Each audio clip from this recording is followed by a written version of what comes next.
Hi everyone, my name is Ms. Bekteshi. I'm one of the school counselors here at Wayne Hills, and today I'm going to be talking to you about college planning and post-high school plans.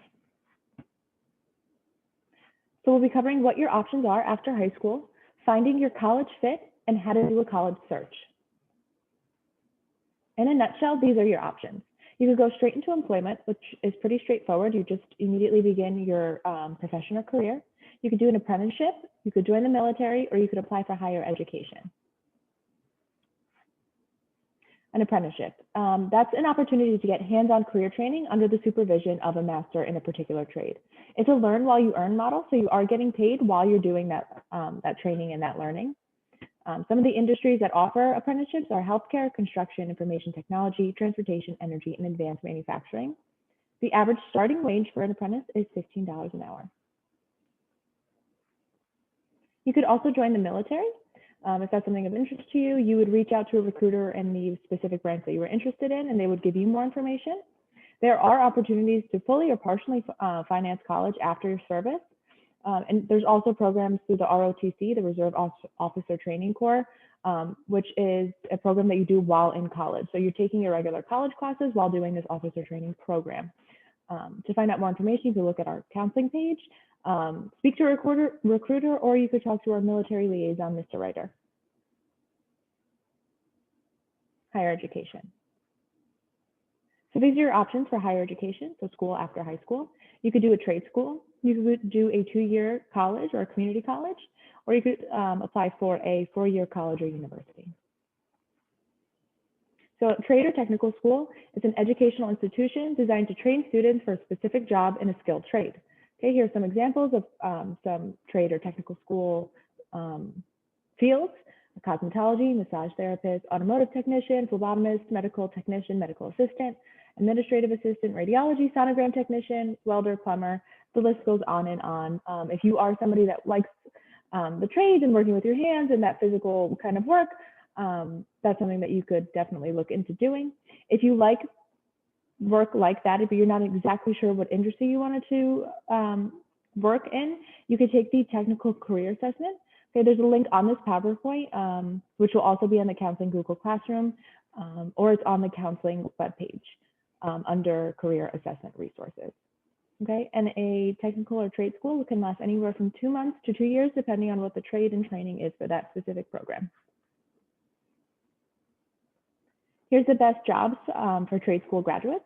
At the top, you have elevator installer repairer. After that, you have web developer, dental hygienist, and plumber. You could also go to a 2-year school or community college. Okay, there are a lot of advantages of going to a community college. One of the most prominent ones is that it's typically half the cost of a 4-year college. The tuition is significantly less. Okay, so if cost is something that you're considering, this is a great option. The class sizes are smaller, which is definitely something you want to consider when picking a school that you want to go to. You know, in high school, your class sizes are anywhere from 20 to 30 students. In college, depending on the size of the college or university, it could be anywhere from 30 students to 200 students. So if your learning style and if you learn better in a smaller classroom and you like that individual attention and you like your professor to know your name and know who you are, maybe a smaller school is a better option for you. Maybe a community college is a better option for you. But it's something to consider. A lot of the times people use a community college as a stepping stone to a 4-year college. And what I mean by that is a lot of students will enroll in a community college for the first 2 years and then complete their last 2 years at a like traditional 4-year college or university. That saves you a lot of money if that's something that you're trying to do. It's also great if you're not sure what you want to major in. So you would take your general education classes in a community college and then do your classes for your major somewhere else. So it's something to consider. At the end of the 2-year community college, you leave with an associate's degree or a certificate in a specific program. Next is a 4-year college or university. This is typically what we see most students doing after high school. So approximately 18.2 million students enrolled in the fall 2019 semester to a college or university. Before we keep moving on, we did discuss a few options, and the rest of this presentation is going to be discussing finding your college and your college fit that's best for you. But it's important to remember that you have to find the best fit for you, whatever that may be. And it doesn't matter what your peers are doing or your siblings are doing. It matters what you're doing and what's going to make you happy, because this is ultimately a decision you're making. It's going to affect the rest of your life. So it is important that it's specific to you and it makes you happy. So we've talked about fit and what that means. We're going to talk about college fit and what exactly that term means and how to find it. A good college fit is when a college meets a student's needs and wants academically, socially, and financially. So we're just going to watch this short video to describe college fit.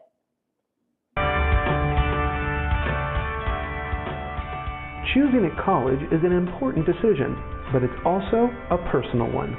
Before starting the college application process, you should have a good idea of which schools you can see yourself attending and feel comfortable with the schools where you apply. Finding the right college that meets your academic, personal, and financial needs can play a major role in your future success. College fit is the term that describes how well a student fits with a college. But what does it mean? Here are just a few things to consider. Does a college offer programs of study that fit your career interests? If you already have an idea of what you're going to major in, make sure that the school has strong programs in that area. If you are interested in the arts, for example, a school with a strong engineering program might not be your best option.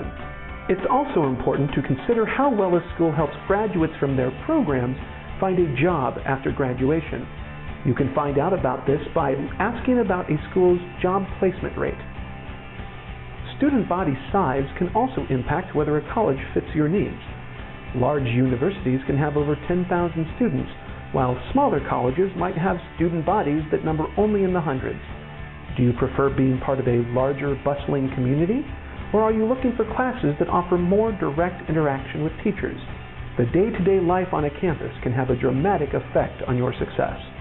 Financial issues, such as cost of attendance and the average student loan debt for a school, can also be a major factor. Tuition costs and the average cost of books and supplies are important, but don't forget to factor in housing, food, and travel costs. A school farther from home might offer lower tuition, but you might pay more for a ticket home at the holidays. There's no perfect equation to determine college fit, and these are only a few of the options to consider. But by researching what schools offer and then comparing them to your individual needs, you might discover schools you had never considered. Compile a list of schools and rank them by college fit. Then schedule campus visits to see what life is like at each school. Once you narrow down your list of schools that you think best fit your goals, you'll be able to approach college applications with a much clearer focus. College is possible for all Iowans, and taking the time to find the school that fits you best will give you a greater chance at personal and professional success in the future. For more tips, advice, and resources,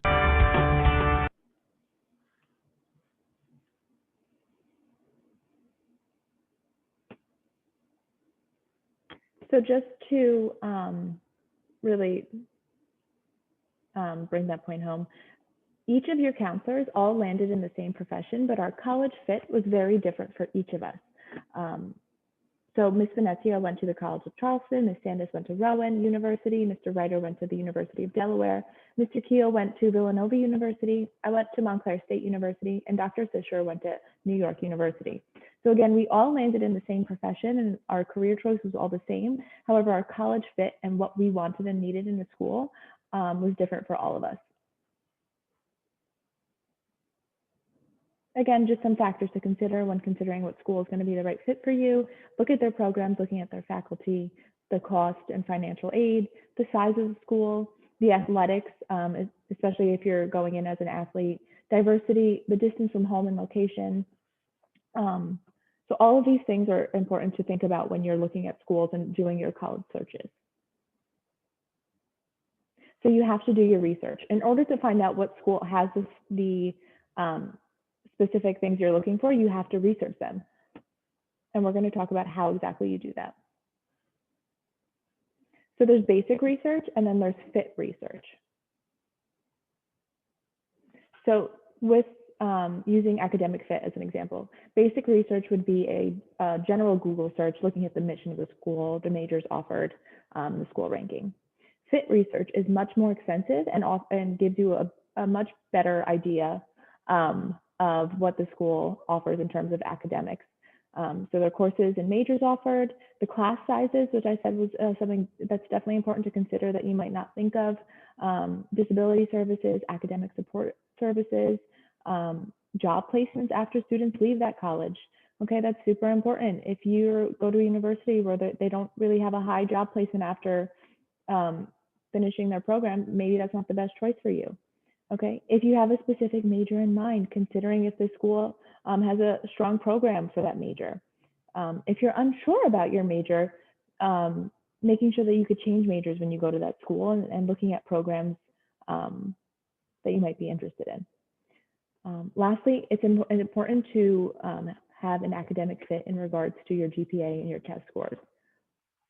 So you want to be able to match, or at least closely match, what your GPA and test scores are, and then what the school is looking for and what their average accepted scores are for their students. So I'll talk a little bit more about that. So this is a scattergram. Okay, these are all found on Naviance. Naviance is a really great search engine for finding colleges and specifically finding a college fit. So one great way to determine academic fit is using these scattergrams. Okay, within each college profile, there's a tab on the profile that says admissions on Naviance. That'll bring you to this scattergram. So just to help you read it a little better, that little blue guy there, that's you, okay? That's incorporating your GPA and your test scores if you took any ACT or SAT. The green checks are former Wayne Hill students who applied to that college and got accepted. And if you hover over that green check, it shows what that student's GPA and test scores were. The red X's are former Wayne Hill students applied to that school and were not accepted. And again, if you hover over it, you'll see what their GPA and test scores were. And then the purple circles were waitlisted students, okay? If you're surrounded by green check marks, right, your little blue person is surrounded by green, that means you have a pretty good chance of getting into that school and that you're a strong academic fit. If you're surrounded by red X's, that means you might have a harder time getting into that school, but that doesn't mean you should not apply. That's just something to consider when you're determining your academic fit. Okay, financial fit.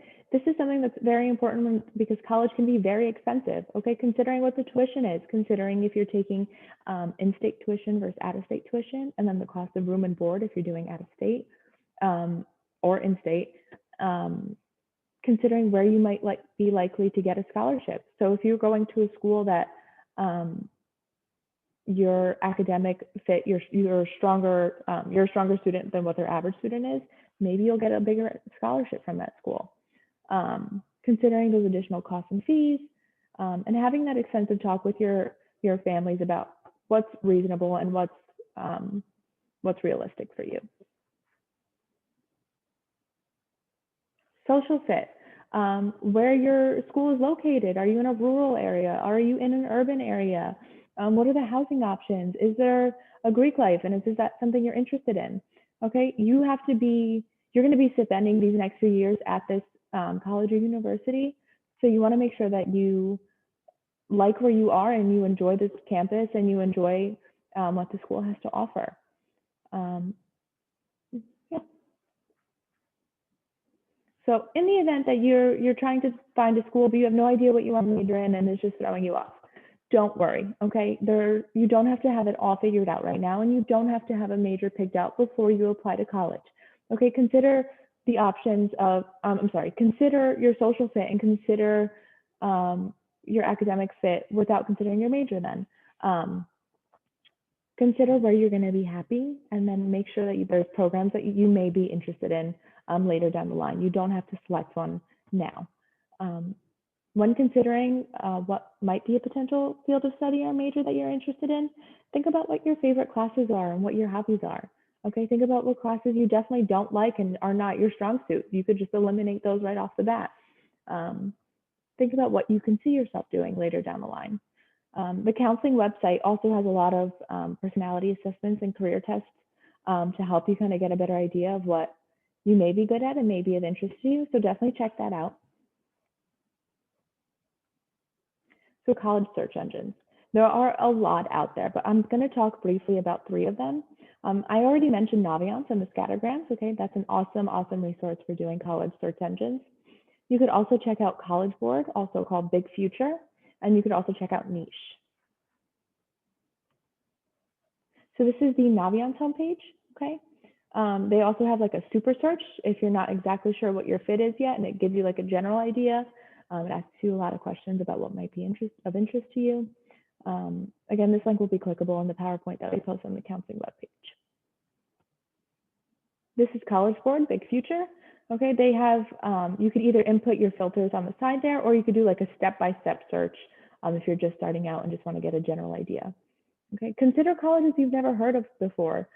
Just because they're not the big name schools doesn't mean it's not a good fit for you.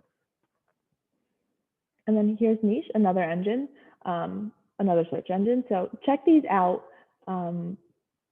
Do different types of like surveys and tests on each of the websites. They might give you different results. So when you're doing all this research, at the end of it, how many colleges should be on your list of colleges you want to apply to? Generally, we say about 7 to 10. I think that's a good number to aim for, and that's what most counselors will tell their students to aim for. You want to make sure there's a variety of types of schools you're applying to. And what I mean by that is that you should have safety schools, target schools, and reach schools. Okay, a safety school is one where your academic credentials exceed the school's range for the average first-year student. More specifically, an example, if you have a 4.0 and the average accepted student of a school is a 2.5, that's a safety school. You're very likely to get into that school.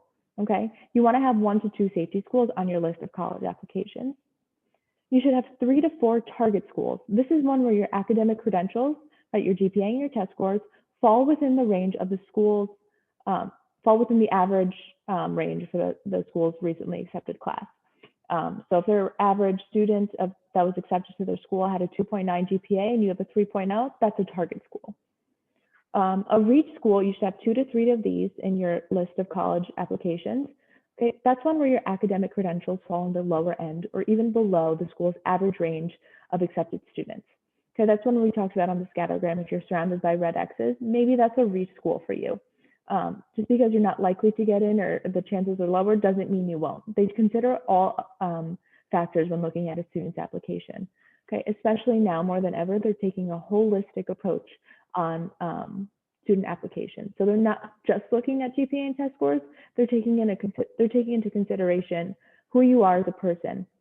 They're taking into consideration your letters of recommendation, which we'll talk about, your personal student essay, any extracurriculars, volunteer. So all of those things are looked at. So just because a school may be a reach for you academically doesn't mean that you won't get in. So you're doing all this research, you have a list, but a goal without a plan is just a wish. So what do you do now? As a junior, there are a few things that you could start doing to get ahead on this college application process. So we definitely recommend taking an official college tour if possible. A lot of schools are now offering virtual tours, but if you could take an in-person tour, that's a really great way to see how you feel in the university, see if it feels right to you, see what the campus looks like during the day. There's usually a lot of things going on campus. See if that's something that feels right to you and that you're interested in. Okay, you may go to a school and it might not feel right for you, even though on paper it seems like the perfect fit. Okay, next year you'll get 3 excused absences for college visit days. Okay, so take these college tours. Just make sure you provide the documentation from the school that you went on this official tour. Next year, beginning in September, you could also attend college reps visits. Okay, each year, college admissions reps come to Wayne Hills, virtually or in person, to meet students and answer any questions. Okay, it's a great way to meet and talk to the person who's potentially looking at your application. Okay, it's a great way to show demonstrated interest. And what I mean by demonstrated interest is every time you reach out to the admissions rep or take an official tour, that college notes your level of interest, and it's usually considered as part of the application process, like how interested are you in this school, and if they offer you an an acceptance, are you going to take it? So showing that demonstrated interest, meeting with the college rep, it's one of the easiest ways to kind of put your name and your face out there. Okay, and how do you do that? Again, Naviance, a great resource. You go to the colleges tab, click colleges home, and then college visits.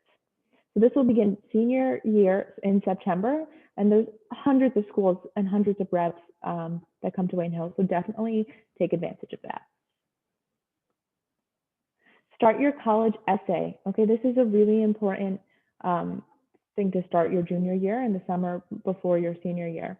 You're going to be working on your essay, your college essay, in your senior year English class, so it's great to get a head start on it. So when you apply to colleges, you're going to be applying, for the most part, on the Common App.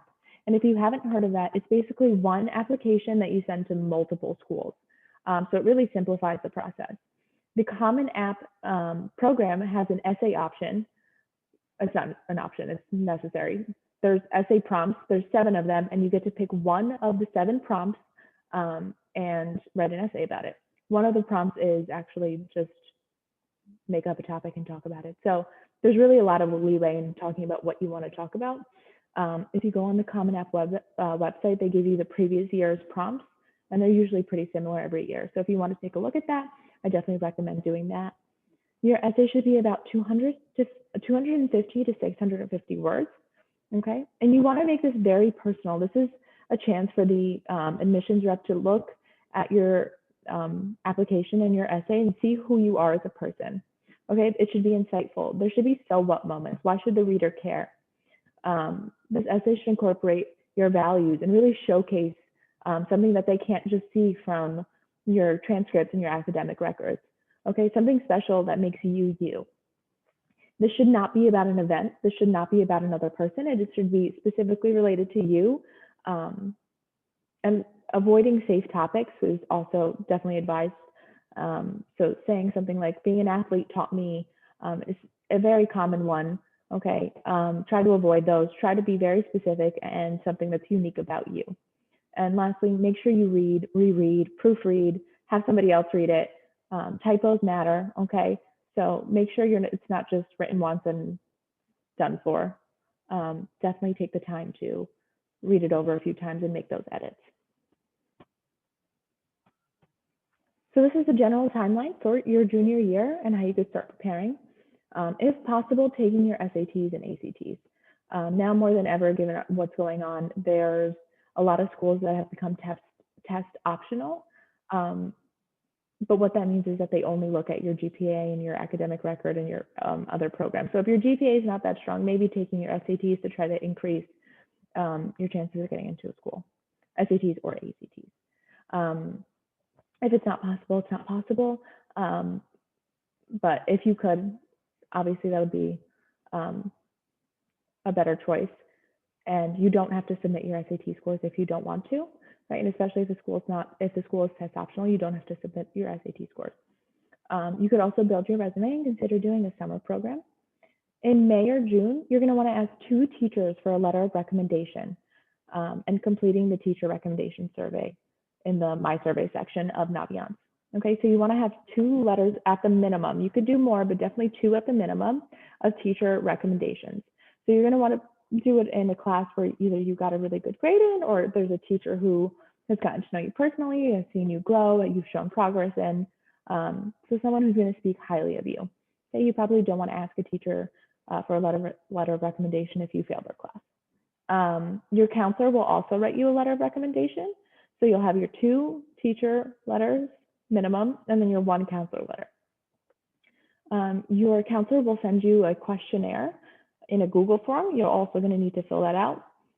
Okay, going on those college visits, updating the colleges I'm thinking about list in your colleges tab. So when you're looking through Naviance and doing those colleges search, just click and select that this is a college you're thinking about. And it's a great way to stay organized in Naviance. You could start your Common App application, but do not do it before August 1st, because August 1st, it completely erases everything that's on there. So if you're going to start that application process, don't do it until after August 1st.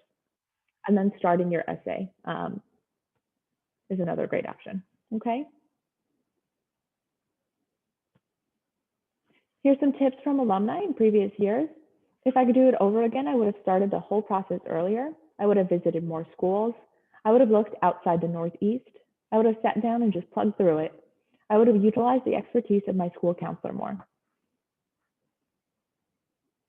This activity, I don't recommend doing it now just for sake of time, but it will be on the PowerPoint that's in the Google Classroom, like I said. So it's a really fun way to get an idea of how much college is going to cost considering the options you're interested in taking. So if you're interested in going out of state, it takes into all these factors. So check it out. It's a really fun activity and it doesn't take too long. And here's just a quote from B.B. King that I really like. The beautiful thing about learning is that no one can take it away from you. Okay, your education is a long-term investment. The time and money you put in it, the courage you have to move through it, the challenges and persevere, it will keep paying off for the rest of your life. So it is a lot, and it can be an overwhelming process, but it is an important, and there is a payoff. Okay, so we're here to help you as your counselors and see you make the choices that you want to make and have a really happy life after high school. College is accessible to every student, and your counselor is here to help. So if you think there's something that's preventing you from doing what you want to do, okay, reach out to us. We're here to help, and we're here to make sure that you achieve your goals and achieve the success that you want to make. So this senior application packet, it is also clickable on the PowerPoint that we're posting. It is also on the counseling website, and if we do go back in person, you will get a physical copy. This handbook is a step-by-step guide on everything we talked about in terms of the college application process and applying to colleges on Common App. It has the information you're going to need on Common App, the school's information, school codes, etc. So this is something that you want to have readily available. You want to look through it. Like I said, it's step-by-step. It breaks everything down for you. So it's an awesome, awesome resource that you want to keep handy. Okay, so that's it. Thank you guys so much. If you have any questions, reach out to your counselors. A lot of the information that's on here is also on the counseling website.